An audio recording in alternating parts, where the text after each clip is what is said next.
आज यहाँ पे आसपास के दिल्ली देहात के कोने कोने से आए हुए मेरे सभी भाइयों बहनों, माताओं, बुजुर्गों, बच्चों, आप सब लोगों को मेरा नमस्कार, सबको मेरा प्रणाम, सबको मेरी राम राम। सबसे पहले बहुत बहुत शुक्रिया, आज आप लोगों ने इस दंगल में मेरे को आज आमंत्रित किया दंगल देखने के लिए।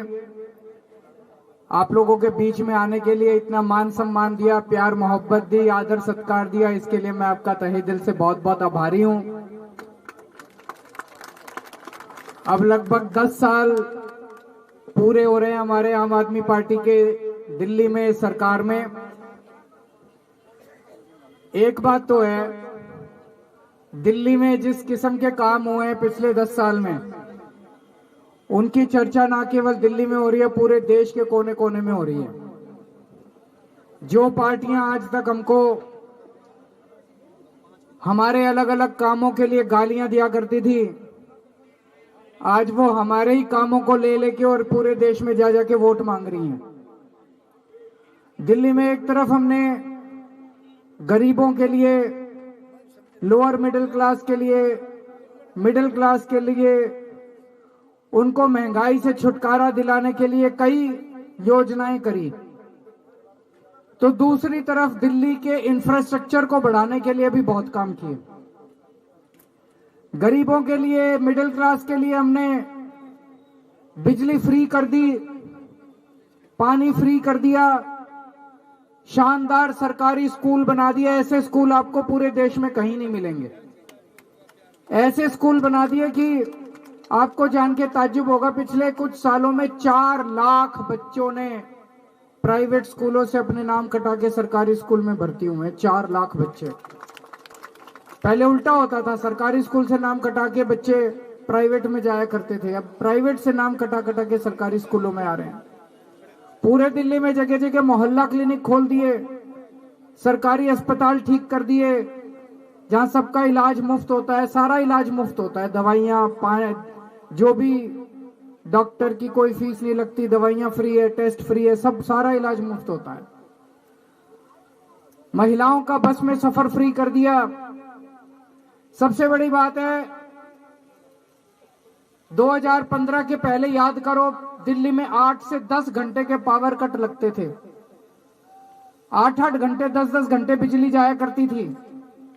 आज दिल्ली में 24 घंटे बिजली है, और पूरे देश में अकेले दिल्ली है, और किसी भी राज्य के अंदर 24 घंटे बिजली नहीं, अकेले दिल्ली है जहां पे 24 घंटे बिजली आती है। इसके अलावा दिल्ली के अंदर जिस तरह से इंफ्रास्ट्रक्चर पे काम हुए हैं, हमारी सरकार के पहले दिल्ली मेट्रो 200 किलोमीटर की लाइन थी दिल्ली मेट्रो की, आज 9 साल के अंदर केवल 450 किलोमीटर की मेट्रो लाइन कर दी। और आपके इलाके में 4 मेट्रो स्टेशन खुल गए हैं, घेवड़ा, टिकरी बॉर्डर और मुंडका इंडस्ट्रियल एरिया। 4 नए मेट्रो स्टेशन आपके इलाके में खुले हैं। पूरे दिल्ली में मुंडका विधानसभा में सबसे ज्यादा कच्ची कॉलोनियां हैं। कच्ची कॉलोनियों में 2014 के पहले हमारी सरकार जब 2015 में बनी थी, 2015 में जब हमारी सरकार बनी, मैंने अफसरों को बुलाया, मैंने कहा भाई यहाँ पे विकास करना है कच्ची कॉलोनियों में। अफसर बोले जी कच्ची कॉलोनियों में विकास हो नहीं सकता कानूनी तौर पे, केंद्र सरकार के आदेश हैं, हाई कोर्ट के आदेश हैं, सुप्रीम कोर्ट के आदेश हैं। उन सारे आदेशों को पार करके, उन सारी अड़चनों को पार करके पिछले 9 साल में 10,000 किलोमीटर की सड़कें और गलियां बनवाई हैं कच्ची कॉलोनियों के अंदर। हमने 6800 किलोमीटर की सीवर की लाइन और नालियां बनवाई हैं, 4000 किलोमीटर की पानी की पाइपलाइन डलवाई है। आपके मुंडका क्षेत्र के अंदर भी, मुंडका विधानसभा क्षेत्र में 73 कच्ची कॉलोनियां हैं। इन 73 कच्ची कॉलोनियों में गलियां बनवाई हैं, सड़कें बनवाई हैं। मैं ये नहीं कह रहा सारी बन गई, अभी काम चल रहा है, कईयों में काम चल भी रहा है, लेकिन बहुत तेजी से काम हुआ है। और जो काम बचा है वो अगली बार एक मौका और देंगे तो अगली बार वो जितने बचे हुए काम है वो सारे काम कराएंगे। सीवर का काम हुआ है, नाली का काम हुआ है, लेकिन मेरे को भी पता चला कि जो सीवर की पाइपलाइन डली है वो आगे जाके मेन उसमें नहीं पड़ी, जिसकी वजह से सीवर बैक मार रहे हैं। तो जो काम हुआ भी, सड़कें बनी भी, गलियां बनी भी, उसमें भी आप लोगों को काफी तकलीफ हो रही है, मुझे पता चला है। आप चिंता ना करो, बीच में इन्होंने मेरे को कई महीने जेल में डाल दिया था, अब मैं बाहर आ गया हूं। जितने बचे हुए काम है वो सारे बचे हुए काम बड़ी तेजी से कराऊंगा मैं।